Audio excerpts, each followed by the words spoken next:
Real quick word of warning here, folks. This episode has a lot of pleasure moaning.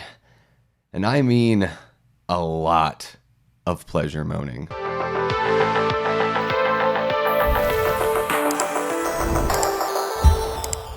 Welcome back to the channel, everyone. Davey Deathray here, back with another Tales from the Crypt episode review. That's right, we're covering the entire Tales from the Crypt series here on the channel, and we're just about finished with season 1. Today we're covering episode 5, Lover, Come Hack to Me. This one stars Amanda Plummer, who you probably recognize from her role as Honey Bunny in Pulp Fiction, and I know her in an eerily similar role to the one she plays here in a little movie called So I Married an Axe Murderer with Mike Myers. Not that Mike Myers, but it's a great movie you should check out as well. The episode was written by Michael McDowell, who has a writing credit on Beetlejuice and wrote a whole bunch of episodes for the other horror anthology series, Tales from the Dark Side. It was also directed by Tom Holland. No, not that Tom Holland. We can't be confusing Mike Myers with Michael Myers and Tom Holland with Tom Holland, okay guys?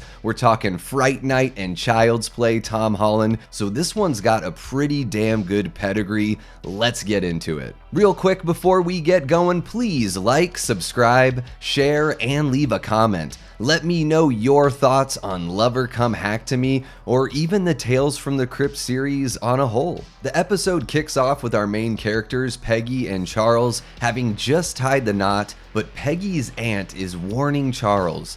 This is not the kind of relationship you're looking for. I know you're only into Peggy for her money and all that, because she's got a little bit of a quirky look, let's just be honest. But Charles doesn't care. He is fully into this relationship and is willing to go through whatever to get that money. Now, on their way to their honeymoon suite, they run into a little bit of weather, a downed tree, and decide that they need to seek refuge in what looks like an abandoned mansion. Seeing as how they're completely drenched from the terrible weather, Charles wants to dry his clothes off, so he strips down and we get a little something for the ladies. But there's a little something suspicious about the house. Where is everyone? Why is there a fire already lit in the fireplace? Why is the master bedroom bed all ready for a newlywed couple? We learn that the two have never been intimate.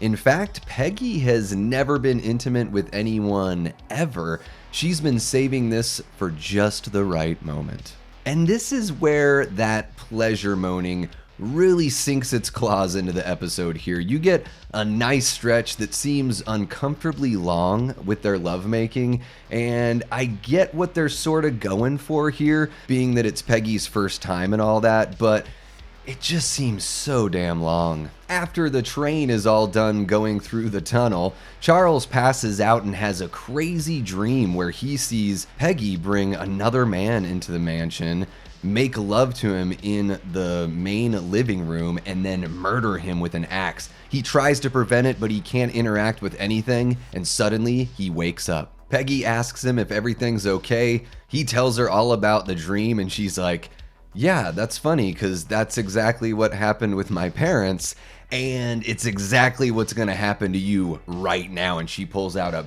big friggin' axe, and she chops the hell out of Charles here. I mean, there is tons of blood. This is some real carnage candy that we get. Morning comes and brings better weather and Peggy's aunt to visit.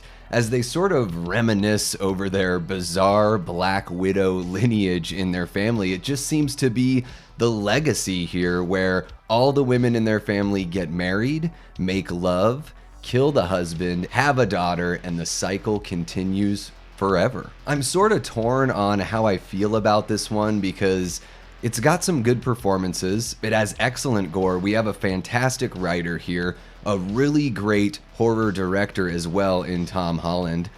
Not that Tom Holland, I already told you once. But really, there's not much meat on the bone at all. The story is just so simple, and if you eliminate the lovemaking scene, you're taking out about 20% of the episode here, so it just seems like it's used for padding. It doesn't really further anything, and there's not many layers here to really pull back and take a look at. Yeah, guys, I tried to really like this one this time around because it's an episode that I saw a lot as a kid, and it probably worked better then because of some of the taboo, more adult themes here, but watching it as an adult, I just wasn't really impressed. I think this is one of the lesser episodes in season 1, but it does have some great production value. It looks really good. It's very moody. It's very atmospheric. All those things are great, but I feel like the filler in the episode just sort of fizzles the whole thing for me. That's gonna wrap it up for this review of Tales from the Crypt Season 1.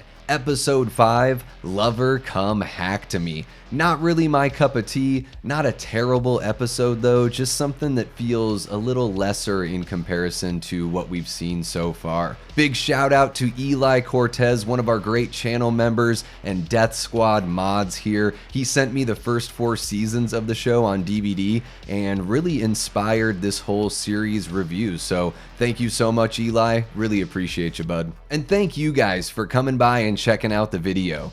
Please give it a like if you enjoyed it, subscribe to the channel if you want to see more, and leave a comment down below. Let me know what you think of this episode. Am I totally wrong? Is there something I'm missing? Let me know down there in the comments. And I also want to let you know that we have channel membership available here. For just 99 cents a month, you can unlock exclusive perks and streams, really fun stuff. I love hanging out with the channel members, so give it some thought. Thanks again so much for coming by. Next up, we've got the season finale with Collection Completed, starring M. Emmett Walsh. But until then, I've been and will continue being Davey Deathray.